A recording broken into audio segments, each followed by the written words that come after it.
Pokemon is something that I feel like a lot of people can attach to a part of their lives, whether it be due to fond memories, the simple yet infectious gameplay, or just enjoying the immersive world. Pokemon just has a way to grip you unlike any other game. And I feel like the reason why is because of the intricate details sprinkled in each game, and once found, will make you realize just how much treasure there is beneath the surface. One aspect of Pokemon that I find especially intriguing is the vast array of items washed away by time. Some served a niche purpose for their time, others were just there to add flavor, and there are a few whose real purpose will most likely never be known. So today, let's go down the rabbit hole and take a look at the Pokemon items forever lost to time.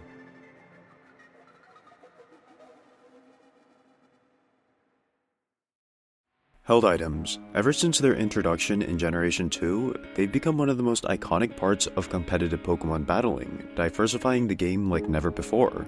But out of all of the different kinds of held items, arguably the most accessible and interesting are the berries. In Gen 2, they were simple, just healing any volatile status condition or restoring PP, and having very basic names like Poison Cure Berry and Paralyzed Cure Berry. But then, in Generation 3, we got a complete overhaul of the berry system. Along with every Gen 2 berry being replaced, a ton of new berries were added with special effects. These special berries did things such as lowering certain EVs, raising stats in battle, and pretty oddly specific things like restoring a third of a Pokemon's HP based on its food preference. Because of how many berries were introduced, scattered across the region were patches of soil where you could grow and collect berries, which technically let you have an infinite amount of them.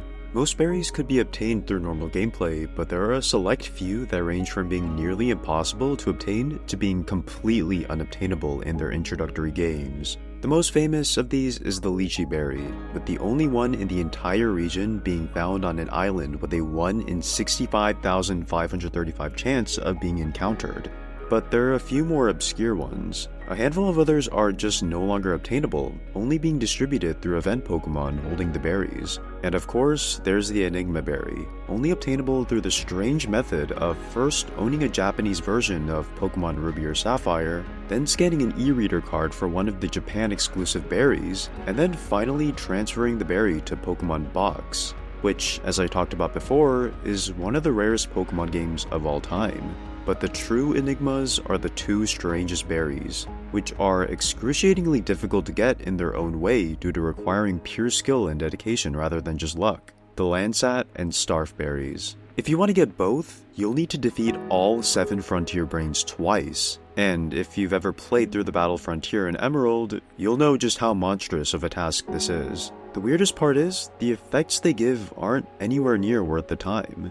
I guess Game Freak just intended for them to be the final trophies of the Gen 3 games, and if that's the case, they sure did a great job at locking them away for only the best Pokemon players to have. In my last video about forgotten Pokemon items, I talked about Generation 2 Secret Mail, the Mirage Mail and Blue Sky Mail. These two pieces of mail were only available using the Japanese exclusive Pokemon Communication Center, which is no longer functioning. However, it turns out that there are actually 2 other pieces of mail that have also been lost to history. This time, however, we're not going to be looking at Gen 2, but Gen 4. I mean, just look how many mythicals were added. But just like every other generation, there were also many events that just distributed regular Pokemon with special things. And with the new GTS, distributing event Pokemon was easier than ever. But what does mail have to do with this? Well, it turns out that many GTS event Pokemon were holding mail with special Japanese messages written on them. But amongst all of the event Pokemon holding mail, there was one specific Pokemon holding a mail piece different from the rest. A special GTS Heracross was available to obtain for a mere 11 days. Along with it came the elusive Brick Mail. Since this distribution happened over such a short period of time, there's a good chance that almost no legitimate blank pieces of the Brick Mail exist today. But there's one final piece of mail that's by far the most mysterious of them all: the Mosaic Mail. A vibrant, rainbow-colored mail that, as the name suggests, has a mosaic pattern. It's probably the coolest mail design of all of the Generation 4 mails, but strangely is unable to be found anywhere. Not in any Pokemart. Not in the hands of any event Pokemon. Not in a single cartridge. there's no telling what it would have been used for, and it'll most likely remain an obscure piece of Pokemon history, a lost letter to never be found. We all know that every Pokeball has its own special effect when thrown. The Great Ball produces a blue light, the Net Ball produces a net, and so forth. But in Generation 4, we saw one of the most interesting customization features the series had yet to see: seals. These unique stickers could be added onto a Pokemon's Pokeball to create special effects when sent out. Because you were able to stack multiple seals per Pokeball, you could make some really cool effects. These ranged from just elemental effects to letters that could be arranged to create a message. This is probably why they were phased out after Gen 4. For the most part, obtaining seals was a straightforward process. Every day in Sunyshore City, the selection of purchasable seals rotates, so getting all of the normal seals is just a matter of time. But there are also the letter seals, which are obtained by showing an NPC every form of Unknown. But strangely, there exist 3 seals that cannot be obtained by any legitimate means: the Liquid, Burst, and Twinkle seals. Unlike every other seal, these 3 had entirely unique effects, so they probably would have been meant to be distributed for a special event. But no such special event exists. I can imagine some kid back in 2007 trying to collect every single seal, scouring the entire Sinnoh region, patiently waiting every single day at the Sunyshore Market to see if the new rotation included any of the 3 seals. Sadly though, no matter how many times they checked, those 3 numbers would have and will continue to stay 0 forever.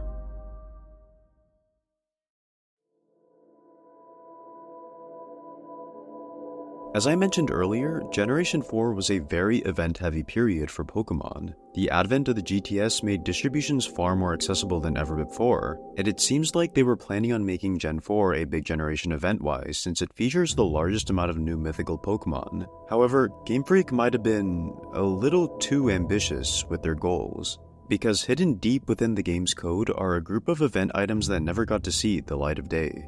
The most popular is the Azure Flute, which would have been used to summon Arceus. However, this event was scrapped for no apparent reason. The next 2 are the Magma Stone and Oak's Letter. The Magma Stone actually did make its debut 5 years later in Black and White 2, but Oak's Letter, which would have been used for the Shaman event, was also completely scrapped, just like the Azure Flute, with no reason given. But the last 2 are the strangest, being the Red Chain and Lock Capsule, as while both were unobtainable, they seem to have the most detail and effort put into them. Similarly to the Magma Stone, while the Red Chain was introduced back in Gen 4, it only just made its formal debut in Legends, where it's used in the climax of the story. So I would imagine that it would have played a similar role in the original Gen 4 games, but was scrapped for complexity reasons. However, the Lock Capsule is truly a mystery. In the Gen 4 games, it does nothing. However, its true intended purpose is revealed when transferred to Black or White, where it can be used to obtain TM95, Snarl. But since this item was never distributed, this event is impossible to witness, and as such, Pokemon Black and White's final TM is also impossible to obtain. Had the sequels not had made Snarl's TM obtainable, it would have quite possibly been the rarest TM in Pokemon history. Generation 5, one of the most unique eras in Pokemon history, one filled with tons of ancient lore and unsolved mysteries, many just left to be interpreted by the player. One of the more famous ones is the Abyssal Ruins, initially encountered as an isolated, sunken temple underneath the oceans of Undella Town. The player will soon realize just how much of a puzzle they've gotten themselves into. Inside are randomly assorted ancient jewelry, along with inscriptions carved into the walls. Listen to King's words. Crimes lead to truth. King talks to all beings. King is hope and future. For many, after traveling for some time, they'll eventually be washed away by an unknown force. But for a few, they'll make it to the very end and receive the Relic Crown, the most expensive item in the game. But after, the player can only do one thing: exit the ruins. And with that, they're left with more questions than answers. Questions that have never been given a proper answer.